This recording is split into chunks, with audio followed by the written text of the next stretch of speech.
All right. Here we go. So, period 5 is where we are, and imperialism is going to be the next big thing. Now, imperialism is going to really start in the 1880s. It's going to become incredibly popular. Now, during this time period, we obviously have imperialism. The two major reasons why imperialism is happening is for raw materials and markets. Think about it. Industrialization has been happening in Europe since the 1770s.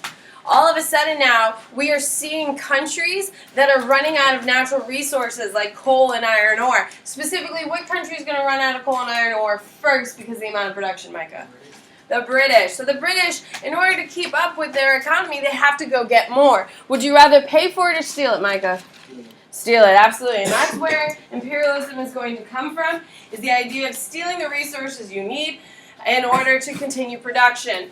Another major reason you need to know this is they need raw materials and they need markets. When we say markets, what do we mean by that? You can raise your hand and tell me what do we mean by that. Jack? People to consume their goods. Absolutely. If you have all this stuff sitting around and no one's buying it, you're losing money. You need to have places to sell. At this place, Europe is saturated with goods. People aren't really buying that much stuff, what means they need to find somewhere else to sell it. Another major reason for it is militarism. Okay, the military imperialism is going to come out of this.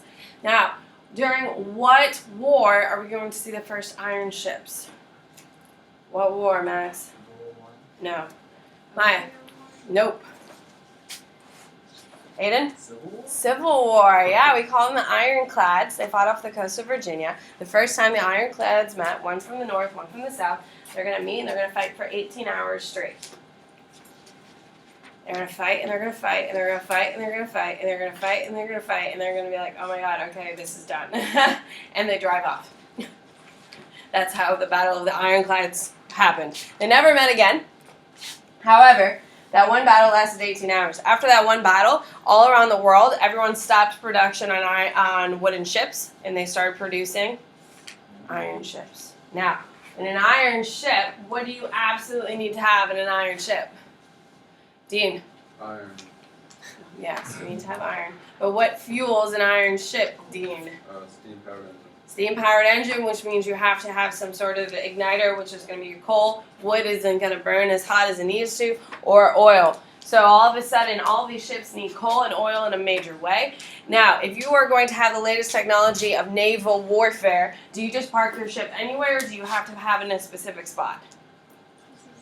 Absolutely. If I parked my port in Sophia's port, okay, Sophia, whose country it is, would it be easy for her to commandeer it? Absolutely. It would be easy for her to attack, come in and take over this technology and use it against me and my country. Okay? So, military imperialism is I need to have ports far enough away that all of my iron ships have a port to pull into, refuel, and then continue on the voyage. Military imperialism is dictated by how far your engines can get. Okay, so there's a military reason. We need plenty of ports for our people to get to. There's a political. Everyone wants to be the best country in the world, correct? Everyone wants to fight. Everyone wants to be seen as the most powerful and the most influential. And economic. We need to ensure that our economy is still continuing to boom, and that if your economy is booming, people are happy. Okay? Religious reasons. Yes, we haven't talked about religion in a while. We haven't had a lot of people forcing religion on other people for a while, so we're back. I would hate for you to think that we weren't going to force religion on people. And demographic. We're going to have criminal populations. Where do we see criminal populations being used? What colonies are we seeing? Max? Australia is going to be your biggest ones. Where do we send people who do not approve? What country and where are we sending them, people we don't approve of, Aiden? Siberia, the Russians, okay? And right now the Romanovs are going to have a lot of people not approving, so they're going to be sending a lot of people to Siberia. Now, manifest destiny is in full swing here in the United States. People are pushing westward. We have gold. We have railroads bringing people. We also have cheap labor. Who is our cheap labor building our railroads and building our country westward? Who are we using? Who are we using? Micah? No, the natives have pretty much died out at this point. The Spanish are really going to do their best. Who is it, Aiden? The Chinese are coming over in large waves. We're going to use them to build our railroads. Expansion of markets to a degree. Now, geopolitical strongholds. Okay? You need to have a place where you can control a region. There is no point controlling a territory that has no influence. Would you agree? It's not worth the manpower to conquer it. It's not worth the investment in all of your infrastructure. It's not worth it if there's no strategic thing. So you need to be near a waterway so ships can come in and out in order to bring in take raw materials out, bring in finished products. You need to have supply stations so your ships that are traveling around the world have a place to go. And you want to make sure you're in a position to be a threat to any country who's a threat to you. Okay? So we're going to see that we are wanting to be in areas where we are. Now, Rudyard Kipling, you need to have down on your page. He's a big name. Now, Rudyard Kipling came up with the idea of the white man's burden, which is the responsibility of all of Europeans to teach Africans and other brown people, non-Europeans, how to live, to thrive, and to grow. Now, why do you think Rudyard Kipling, what thing do the Europeans have that no one else has that he thinks gives Europeans superiority above all else? Vanessa? What gives Europeans a major advantage that shows their intellectual superiority? He says it's a superiority thing. Adrian? What major thing has happened that made Europeans the most powerful people in the world? Read. Industrialization. Rudyard Kipling says because Europeans are the first to industrialize, it shows that they're far superior to everyone else.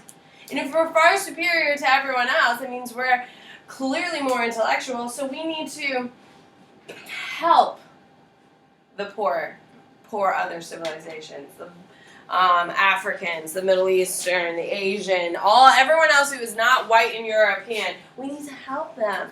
Now, is this a true helping, or is it a complete, I'm better than you, but we'll show you a little shame? Yeah, absolutely. Now, he has a very famous propaganda piece that he wrote in order to support his cause of the white man's burden. And you've all read it. You've all seen the movie. Probably. It came out last year. It's been redone many times. Does anyone know what I'm talking about? No one knows? It is in the textbook. It is called The Jungle Book. If you read The Jungle Book again, and you think of it in regards to the white man's burden, it will jump out at you. It is written by Rudyard Kipling to push his agenda that everyone around the world needed white people to lead them to superiority. There you go, Mobley. Much more complicated now, isn't he? Yes, of course. Okay, so moving beyond Rudyard Kipling. Did I just steal your childhood away a little bit? Yeah. Sorry. He's just writing to advance his agenda here. All right. So domestic political considerations. So there's issues with industrialization. Is industrialization easy or very harsh on the society industrializing? It's very harsh, absolutely. And you have to have a strong government in order to kind of cope with it. You have to have a strong fabric of your society in order to deal with it because things can go really poorly. There's a push always for socialism inside of industrializing countries because it is really, really hard with the adjustments. Now, the guy named Cecil Rhodes, who's a very, very, very big deal, he believes imperialism is what is saving Europe from killing themselves. Okay? He believes that going out and conquering territory in the name of economics in order to get the raw materials to keep the factories going and a place to sell the finished products when they finish is what keeping Europe together. He believes that if Europe does not expand beyond its borders, it will in fact crumble completely. That the people will rebel and Europe will fall in superiority. So does this help the imperialism cause or hurt the imperialism cause? help. He justifies it. And it's a very persuasive argument saying that economics, as long as economics are taken care of, everything else falls into place. Would you agree with that? Okay. I mean, a lot of things have happened over the last 100 years here in the United States. A lot of things, when times are good in the economy, people have more patience. When things are bad, people don't. Now, some major technology that is occurring is steamships. Steamships are making goods, letters, and all that stuff travel faster around the world. And railroads, of course, is going. But the two biggest things is the Suez Canal. The Suez Canal is going to cut off about 18 months of travel. Is that a big deal? Yeah, instead of taking 2 years to go from Britain to India, it's now only taking like 5 months or like 4 months or something like that. It's a big deal. Who builds the Suez Canal? Who can raise your hand and tell me who builds it? Who builds it? Dean? No, the British come in at the very end. Who's doing it, Max? The Egyptians are building it. How is that going to work out for their economy? No, they invest all their money into it. It's a genius thing. If you control the Suez Canal, you control world trade here in 2017, which is why ISIS has spent a lot of time trying to conquer and push into the Isthmus of Suez. Because if you control the Suez Canal, it's a huge deal. If ISIS could get their hands on the Suez Canal, every country has agreed that if they push close enough to the Suez Canal, everyone will get involved. The world will go into chaos. That's how powerful it is here in 2017. Imagine how powerful it is in 1869 when it first opened. Okay, so the Suez Canal is going to be built by the Egyptians. However, it's going to bankrupt their entire country. At the very end, England shows up and say, well, hello, Egypt. Oh my God, you guys are so great. I love what you did. Oh, we'll buy it. And Egypt's like, oh my God, we need the money, we need the money. So they sell it to Egypt. Egypt owns it from 1869 up until 1970s. And the British were like forced, like prying out of their dead hands, letting it go. Because if you control the Suez, you control world trade. And it's something you can charge tariffs. Imagine how much money you can make coming in and out. Now, Egypt owns it, which is a good thing and a bad thing. Egypt built it. It benefits Egypt. However, there's been a lot of issues in Egypt. Max? That's where all the Somali pirates are. No, they're on the Somali Peninsula, the Horn of Africa. That's where they are. They don't control the Suez Canal. Absolutely not. They're along the Red Sea. The Red Sea is pretty big. Panama Canal, 1904, 1914. Who built it? Who built it, Dean? The U.S. built it, absolutely. The U.S. built it. It's going to cut worldwide trade in half. No longer do you have to sail all the way around South America to get to the Pacific. Now you can just cut right through Panama, and you can get there. It's a lock system. Anyone been there? Every year I always have like one kid who went on a cruise to the Panama Canal. My dad lost his ring, his wedding ring in that canal. He travels there a lot, and he's like leaning over. I don't even know, and it fell off. My mom was really bad. I bet she was. I bet that would be a very awkward conversation for him to say, well, dear. So anyway, the Panama Canal is going to be built by the United States. We're going to give it back to the Panama in our late 80s, I believe. And Panama now controls it today. All right, weaponry. The biggest thing you need to know is that weapons are going to get faster and easier to load and easier to fire. And the rounds are going to be faster per minute, which means you can kill more people in less time.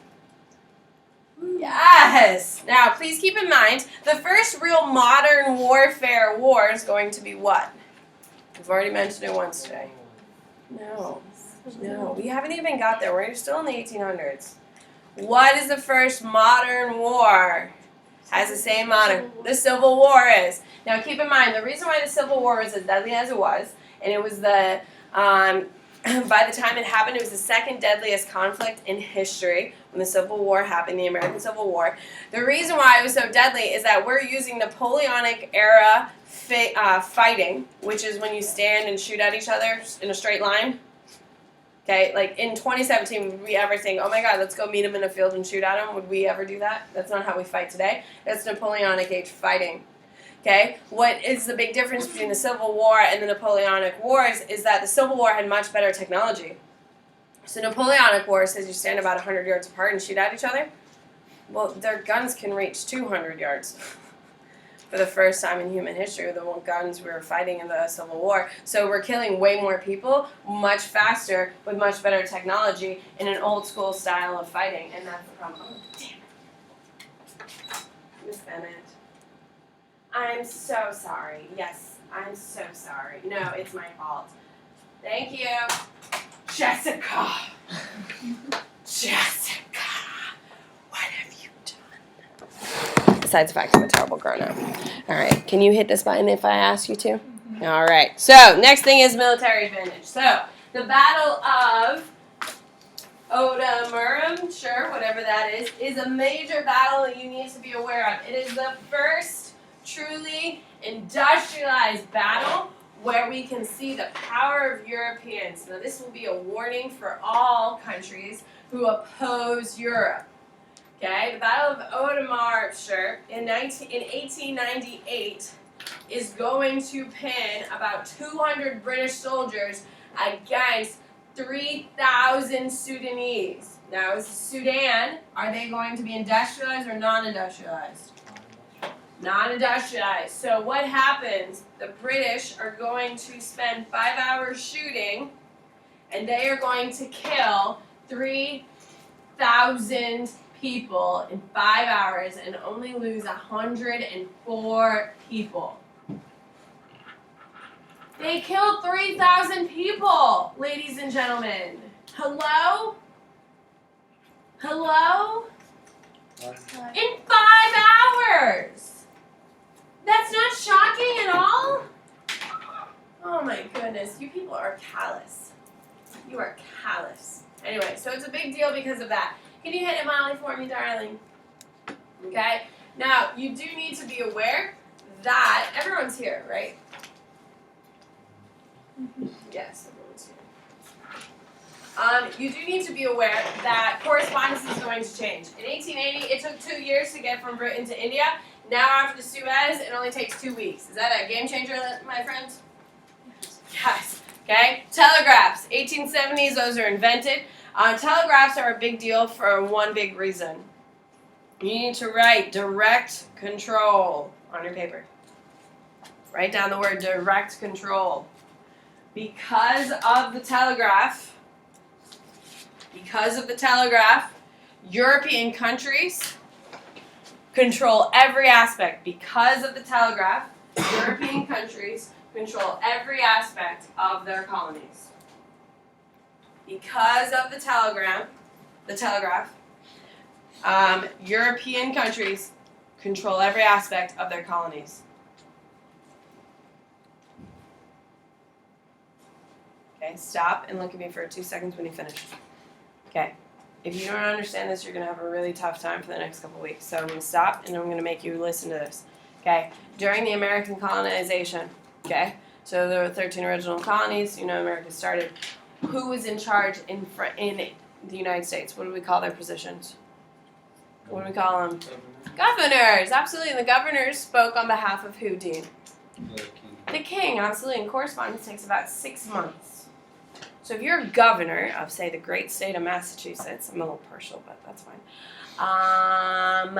If you're the governor of the great state of Massachusetts, and if you requested the king to send you a military, how long is it going to take for it to get there? The message takes 6 months to get there.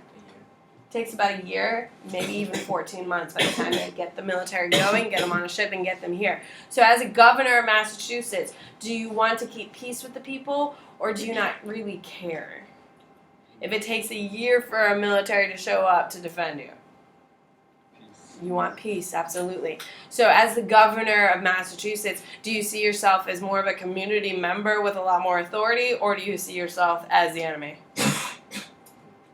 How do you want people to see you? As a community member or as the enemy?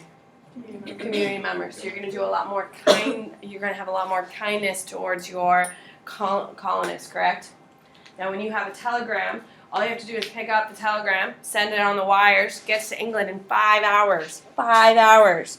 Okay? So the King of England or Parliament can respond within an hour. So in about 11 hours, you have a response from the king exactly what to do. Does that change things? There's no delay, really. I mean, 12 hours is really nothing. Now, for us, that's a long time because we're used to getting instantaneous responses, but 12 hours is nothing. So all of a sudden now, colonies are now no longer under governorship where you have some independence. Now they're completely under the thumb of the king or the thumb of the rulers of that country. Is that a good thing or bad thing for locals? It's a bad thing. They're going to have complete control over every aspect. You're going to see that it will lead to abuses of power. All right, so the British, I would write India on for your next category. Now, the British are going to take over, the British Empire is going to take over during the Mughal dynasty. They're not going to take over, I'm just kidding. They're going to show up during the Mughal Empire in India.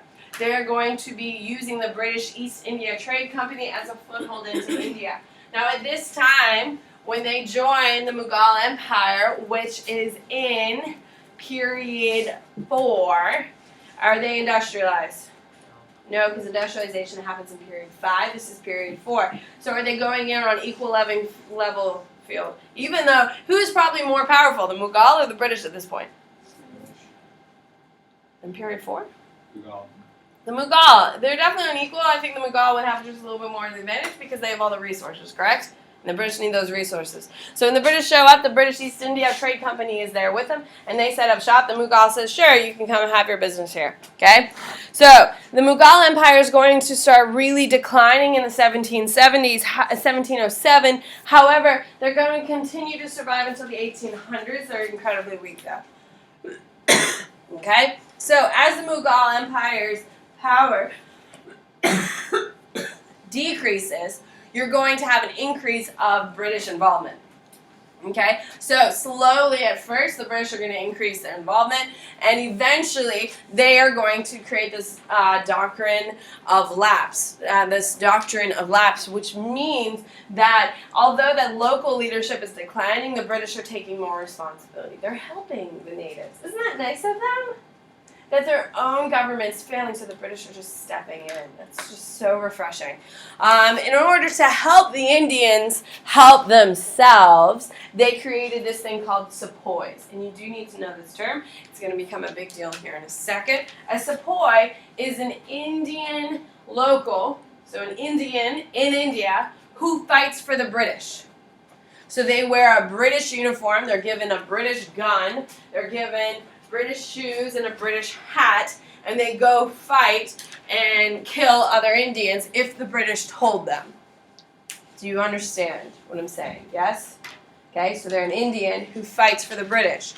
Do you think this is, if you're an Indian who fights for the British in a sepoy army, do you think you're well respected or not respected by your peers? Not respected. Why would an Indian fight for the British as a sepoy? You can raise your hand and tell me, why would an Indian fight for the British? Vanessa? I think just Money. It's got a lot of money. And the British pay very well. They pay their sepoys very well. Why would the British pay the sepoys very well? What would be the idea behind it? Vanessa? they just like want to get them on their side. Okay, and is it easier to listen to someone who looks like you? Yeah. Yeah, absolutely. Absolutely. That's why it's so important that we get other teachers who are not just white teachers. We have, did you know most teachers, 84% of all teachers are white? Yeah, it's crazy. Okay? Which means is in the schools that we have super diverse populations, they, if you have a teacher that looks like you, you're more likely to respond to them. Just like when we have presidents, we have leadership that looks like us, we respond better. Same thing. The reason why the British wanted to hire the sepoys is not because the sepoys were great fighters. They wanted the sepoys to look like the locals, so the locals would listen to the sepoys. Does that make sense? You listen to people who look like you. You're more likely to follow leadership that look like you. I'm dying. All right, so your sepoy revolt. You need to know this. It's big turning event. This will be the start of a 90-year conflict in India. So does it sound like a big thing? Well, it is a big thing. Eventually, at the end of this 90-year, what Indian's going to be there? Gandhi, yes. He's probably the only Indian person you people know. Gandhi will be there at the end of this 90-year conflict. But at the beginning, it's the sepoys. Now, India is made up of what two major religions, Jessica? Hindu and Islam. Hindu and Islam. Both of those have dietary restrictions. Hinduism, you're not allowed to eat beef. In Islam, you're not allowed to eat pork. Now, you have to understand, synthetic means what? What does the word synthetic mean? Artificial, man-made. Doesn't come from the earth, doesn't come from any animal byproduct. Synthetic oil was only invented in the 1950s. Who here loves Jell-O? Okay, Jell-O is now synthetic. Jell-O has been around since the 1900s. Jell-O used to be an animal byproduct. They grind up bones, and that's what makes it wiggle. The gelatin from your bones. Now it's synthetic, so if you eat Jell-O, and I love Jell-O, it's now synthetic. So there's no animal byproduct in it. So if you're vegan, you can still eat it. I don't know, can you eat Jell-O if you're vegan? There's gelatin in it. There's still a little bit of animal byproduct in it, but like people don't. That's fine. Yeah. I'm good with it. It tastes delicious. Yeah, it's like a very small amount, but like to vegan and stuff, it's like they can't eat it if there's any. That's fine. I mean, historically, it is kind of a messed up process. So anyway, what, you didn't know? Sophia's freaking out. Why do you like gelatin? No, I hate Jell-O. Why? Me too. It's gross. Why? It's Kind just of wiggles. weird. It's kind of It's weird. such a It's not weird like texture. great dessert. It's I there. think it's cool. Anyway. It's like okay. Okay. It's like someone giving you like a Butterfinger for a candy. You're like, thanks, but I love Ew. Butterfinger. I don't like Butterfingers. Yeah, they're pretty good. It's like one of the old All right. I like an almond joy. Those are disgusting. Oh, yeah, Those are kind of gross. Those are kind of gross. All right, back to the actual topic at hand. So we didn't have synthetic oils until the 1950s, which means every gun made pre-1950s had animal grease on it. Okay, so if you're out in the Wild West, you're cleaning your gun with oil, whether it's from beef or from pigs. You had to clean it, and that's how you did it. Okay, so someone in the sepoy ranks started a rumor that the guns that the British were making in England, lubricating in England, because it's a machine, like you have to keep it lubricated, brought it to India. Someone started a rumor that the grease is actually pig grease, and that's going to upset the Muslim sepoys. And then someone started a rumor that it was pork grease that was on the guns, and that would of course upset the Hindus or whatever. I may have mixed them around, but that's fine. You get what I'm saying. And the sepoys are going to rebel because of the opposition to their religion. It starts as a small-scale rebellion, however, it's going to grow very large, very quickly. It's going to take them like 6 or 8 months to get a control over it. Now, the reason why it's important, and this is important that you write down, it is the first open opposition to the British. The second reason is the bitterness that comes from the Sepoy revolt will never go away. It is the first open-air opposition to the British. Beforehand, everyone was like, okay. Now, someone has said, you know what? I hate you, England. And everyone's like, oh my God, I hate you too. Okay? And then the second thing is it's going to take 90 years until England gets thrown out of India. So that happens in 1947. Okay. So after the rebellion, this is the effects of the Sepoy rebellion. So the British are like, you know what, this was awful. We're not even going to humor the idea of having Indian leadership. Like, we're done. So they completely disband the Mughal Empire, and they banished the emperor. Was the Mughal Empire really working at this point? Hello? No, they've been out of control for about 130 years at this point. However, the British let them hang out and pretend to have an influence. Just like if China decided to take over the United States today, they would leave Trump in office. They don't like Trump. They don't like Trump at all. And they've said some really scary things the last couple of days about it. But They may leave Trump in power just so Trump tells us what to do because China tells Trump what to do and then Trump tells us what to do. Kind of give us that whole idea of that they're still in power. The British are like, okay, we're done with the Mughal. They're also going to blame the British East India Trade Company for bringing these guns with maybe different types of animal fat. Instead of the British Empire saying, my bad, we're sorry, they say, oh my God, it was the British East India Trade Company. It was their fault. Who controls the British East India Trade Company? Britain. The government controls it. So they essentially blame their left foot and keep walking on their right foot. So they end up completely disbanding it. Do they need the British East India Trade Company anymore? No, the world's changed, so it's kind of like, oh my God, see, we're going to disband it. But in fact, it only made England more powerful in India. And England is going to take a direct rule position over India. There is no more idea of possibility of Indians having a say in government anymore. The British come in and they regulate everything. Okay? Now, the British rule in India is going to be focused on opium. Remember, have a wonderful day.